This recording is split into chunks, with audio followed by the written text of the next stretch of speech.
облысы Тұрар Рысқұлов ауданы Құлан ауылы. Шоқан Уәлиханов атындағы шағын орталықты орта мектебінің 3-ші А сынып оқушысы Етекбаева Мөлдір, жетекшім Бақылова Айгүл. Абай Құнанбаев өлең сөздің патшасы сөз сарасы. Өлең сөздің патшасы сөз сарасы, қиыннан қиыстыра ерданасы. Тілге жеңіл, жүрекке жылы теп, тептегі жұмыр келсін айналасы. Бөтен сөзбен былғанса сөз арасы, ол ақынның білімсіз бешарасы. Айтушы мен тыңдаушы көбінадан, бұл жұрттың сөз танымас бір парасы.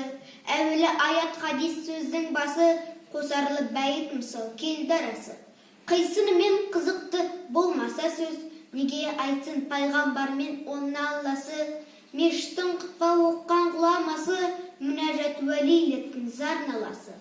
Бір сөзін бір сөзіне қиыстырар, әрбірі келгенінше өз шамасы. Өлеңге әркімнің ақ бар таласы, сонда да солардың бар таңдамасы. Іші алтын, сырты күміс сөз жақсысын, қазақтың келістірер қай баласы. Бұрынғы ескі биді тұрсам барлап, мақалдап айтады екен сөз қосарлап. Ақындарды ақылсыз надан келіп, көр жерде өлең қыпты жоқтан қармап.